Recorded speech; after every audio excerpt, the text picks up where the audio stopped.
intervention. Je donne la parole à la Fédération de Russie. Madame la Présidente, nous remercions la présidence guyanaise d'avoir convoqué aussi rapidement cette séance de Conseil de sécurité, vu l'évolution de la situation très dangereuse au Moyen-Orient.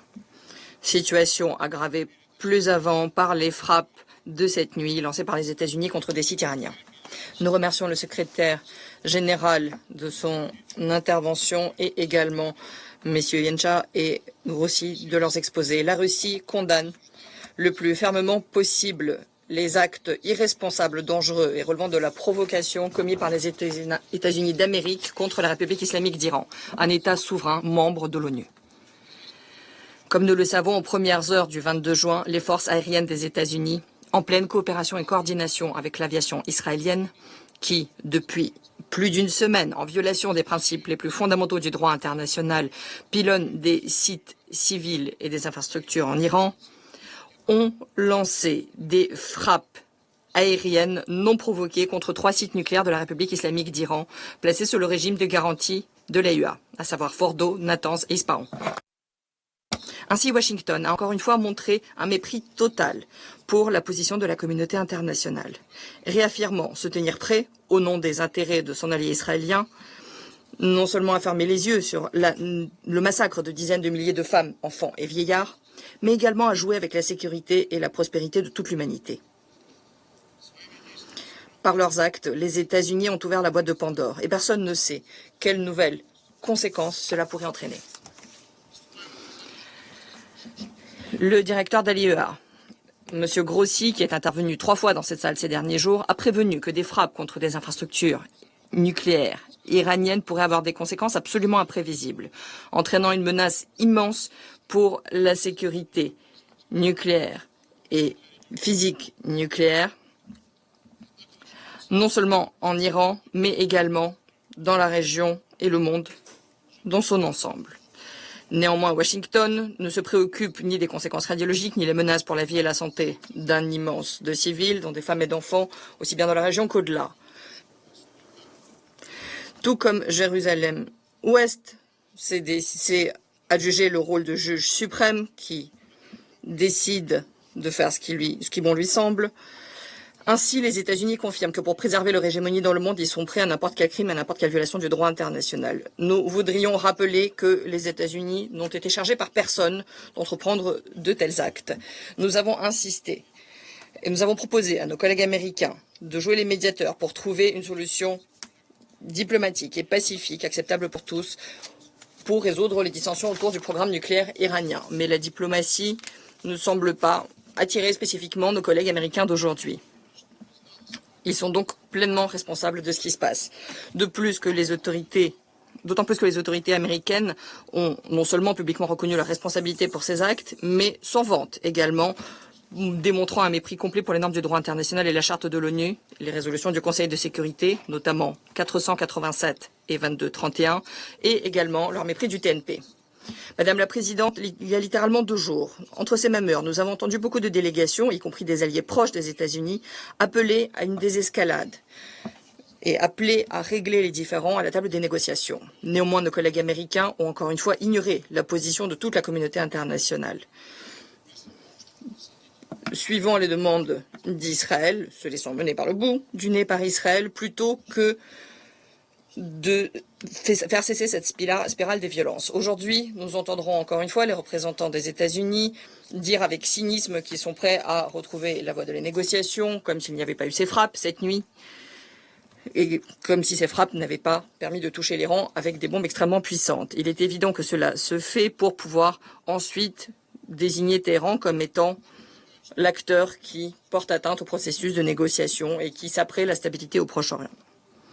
Nous considérons néanmoins qu'aucun ni aucune de nos collègues sensés ne croira plus les Américains.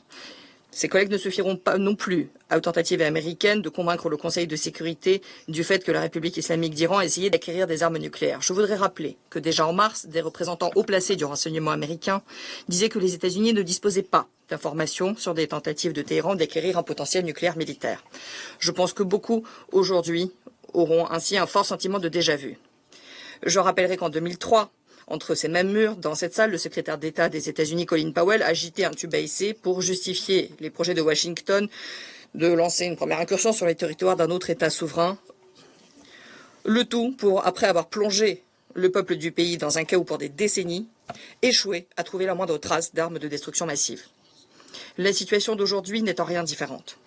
On nous appelle encore une fois à croire aux balivernes américaines pour, encore une fois, entraîner des souffrances pour des millions de personnes au Moyen-Orient. Nous sommes encore une fois convaincus du fait que l'histoire n'aura rien appris à nos collègues américains. Nous regrettons qu'aujourd'hui, un certain nombre d'entre vous dans cette salle n'aient pas et ne trouvent toujours pas le courage d'appeler un chat et de condamner Washington pour ses actes. Et il nous paraît étrange de participer à ce théâtre de l'absurde et du cynisme.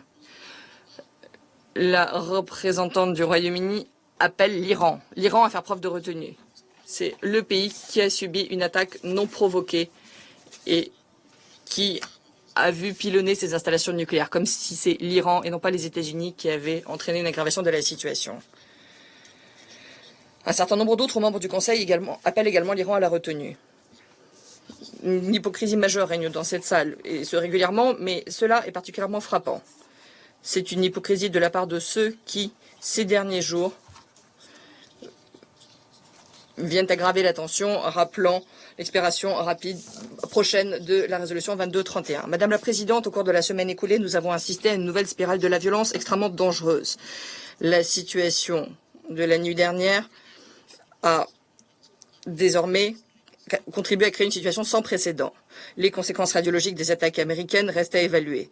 Et nous comptons sur l'AUA et son directeur général pour nous présenter une analyse professionnelle et impartiale de la situation, notamment avec un rapport objectif présenté dans le cadre de la session ordinaire du Conseil des gouverneurs de l'AUA. Il est néanmoins évident, dès à présent, que les attaques contre les sites nucléaires de l'Iran, y compris celles qui ont été lancées par l'un des dépositaires du TNP, les États-Unis, constituent un coup majeur porté au régime de la non-prolifération mondiale. Cela vient saper non seulement l'autorité de l'AUA et de tous les systèmes de contrôle et de vérification menés par l'agence, cela vient saper la base même de la coopération internationale dans ce domaine, risquant de nous faire revenir à l'époque des risques nucléaires non contrôlés. Il semble que c'est bien cela que recherchent Washington et Jérusalem-Ouest. La Russie, en tant qu'État responsable et membre permanent du Conseil de sécurité de l'ONU, ne peut soutenir un tel scénario. L'Iran, conformément au TNP, a le droit de développer un programme atomique pacifique. Et les États-Unis, cette nuit, ont littéralement balayé des années d'efforts diplomatiques visant à faire respecter ce principe fondateur. Accepter de tels actes américains comme étant justes, ce serait envoyer au rebut tout ce qu'aura fait la communauté internationale à cet égard. On rappelait aujourd'hui l'importance du TNP et du régime de non-prolifération mondiale, et je voudrais rappeler qu'Israël n'est toujours pas parti au TNP. Ainsi, il n'y a pas de système de vérification de l'AUA à part entière appliqué à ce pays. Quant à l'Iran,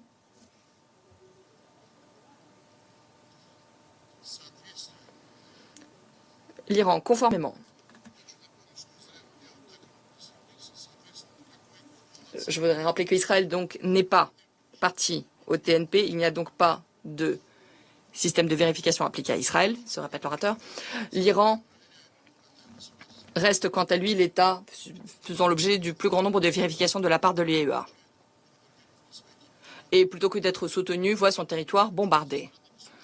Et ce, par des États qui, je le répéterai, refusent par principe de souscrire au TNP. Cette situation est inacceptable et particulièrement cynique, et il est particulièrement étrange que le directeur général de l'AUA n'en ait pas dit un mot. Il n'a pas non plus appelé une seule fois Israël à devenir partie au TNP. Madame la Présidente, je pense que pour nous tous dans cette salle, il est évident que si l'escalade n'est pas interrompue, le Moyen-Orient sera au bord d'un conflit à grande échelle avec des conséquences imprévisibles pour toute la sécurité internationale. Et le monde entier, quant à lui, serait au bord d'une catastrophe nucléaire. Nous appelons à cesser immédiatement les violences du côté d'Israël et des États-Unis. Nous appelons toutes les parties à faire preuve de retenue et à faire rentrer de nouveau cette situation dans le cadre de la diplomatie internationale et d'un processus de pourparlers. Mais les appels des membres du Conseil de sécurité ne suffisent pas à eux seuls. Les dispositions de la charte, que certains appellent aujourd'hui à respecter et parfois, au contraire, choisissent de se taire en toute hypocrisie, eh bien, le Conseil de sécurité a tout simplement l'obligation de trouver une solution collective qui rendrait inacceptable toute frappe contre les infrastructures iraniennes relevant de l'atome pacifique et placées sous les garanties de l'AEA. Il faut donc un programme politique et juridique clair. À cet égard, il faut une évaluation claire de la situation actuelle. Pour ceux qui refusent le deux poids deux mesures, pour ceux qui n'ont pas d'intention cachée, c'est une approche qui semble absolument évidente. À cette fin, la Fédération de Russie, la Chine et le Pakistan ont préparé et distribué ce matin un projet de résolution bref et équilibré du Conseil de sécurité appelant à un cessez-le-feu immédiat et inconditionnel et à rechercher une solution diplomatique autour du programme nucléaire iranien. Le texte reflète les positions de l'écrasante majorité des membres du Conseil énoncées au cours des séances du 13 et du 20 juin. Nous comptons sur le soutien de tous les membres du Conseil pour lui permettre d'envoyer un signal fort appelant à un cessez-le-feu immédiat, une cessation des violences. Et le secrétaire général y a encore appelé aujourd'hui.